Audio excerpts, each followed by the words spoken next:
Halo, jumpa lagi bersama saya Samuel.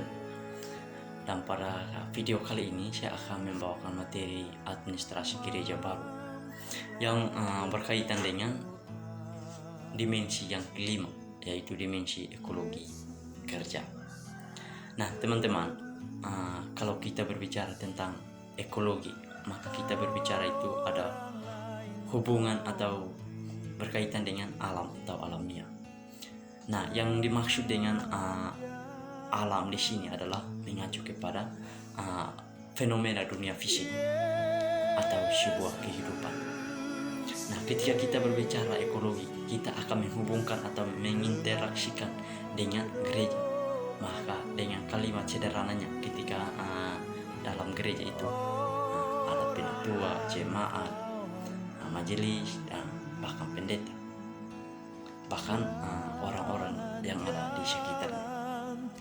Dengan tujuan mereka di sini dalam gereja itu, mereka saling bekerja sama untuk mencapai tujuan bersama dalam kehidupan bergereja. Nah, karena gereja itu tidak dengan sendirinya berdiri sendiri, tetapi ada kerjasamanya. Nah, teman-teman, di sini saya akan membahas 3 hal pokok yang ada dalam dimensi ekologi kerja ini. Yang pertama, jika kita kaitkan atau kita menghubungkan dengan Alkitab, atau bagaimana pemahaman Alkitab tentang ekologi. Nah teman-teman, coba kita baca dalam kitab Kejadian pasal 1 dan pasal 2. Di situ Alkitab dimulai dengan kesaksian yang menceritakan tentang penciptaan langit dan bumi serta segala isinya, termasuk manusia, dan diakhiri dengan kesaksian yang menyatakan bahwa Allah akan memperbarui ciptaannya dalam langit dan bumi yang baru itu. Dan bisa kita baca dalam Wahyu pasal 21 dan 22. Berdasarkan atas kesaksian ini juga, maka iman Kristen mengakui bahwa hanya Allah saja menjadi satu-satunya penguasa yang menjadi sumber segala sesuatu dan menjadi penyebab terjadinya segala sesuatu. Begitu teman-teman. Dan Alkitab dengan tegas menunjukkan bahwa tugas dan tanggung jawab kepada kita manusia terkait dengan pengelolaan tanah dalam kitab Imamat pasal 25 ayat 2 sampai 4 berbicara kepada orang Israel dan kepada mereka, apabila kamu telah masuk ke negeri yang akan kuberikan kepadamu, maka tanah itu harus mendapat perhentian sebagai sahabat bagi Tuhan. 6 tahun lamanya engkau harus menaburi ladang, dan 6 tahun lamanya engkau harus merantingi kebun anggur dan mengumpulkan hasil tanah itu. Tetapi pada tahun yang ke-7 haruslah ada tanah itu suatu sabat, masa perhentian penuh atau suatu sabat bagi Tuhan.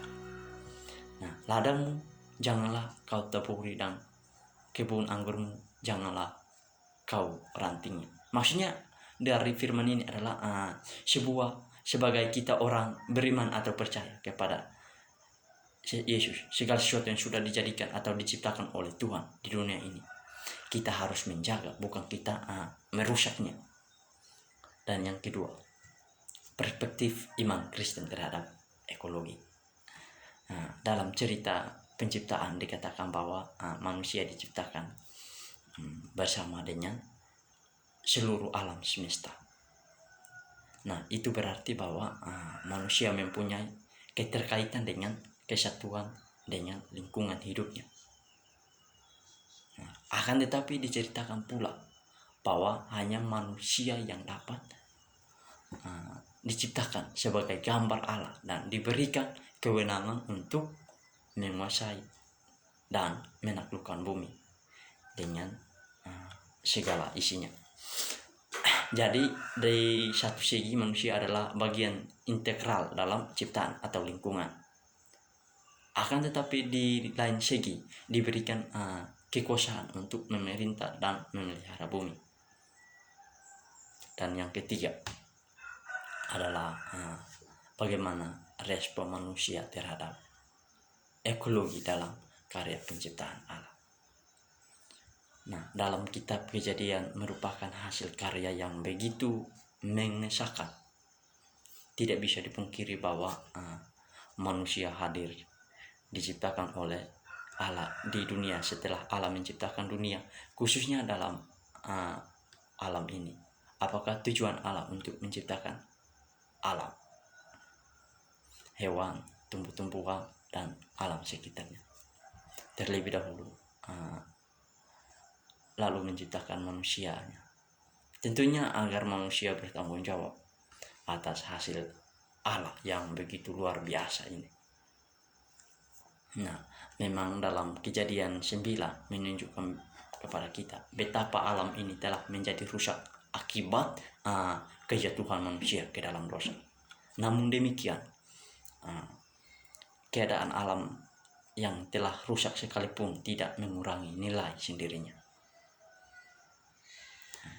Oke teman-teman, yang terakhir dari materi yang saya sudah paparkan tadi, saya mau menutup video ini dengan menyampaikan satu kalimat, bahwa segala sesuatu yang sudah Tuhan ciptakan bagi kita,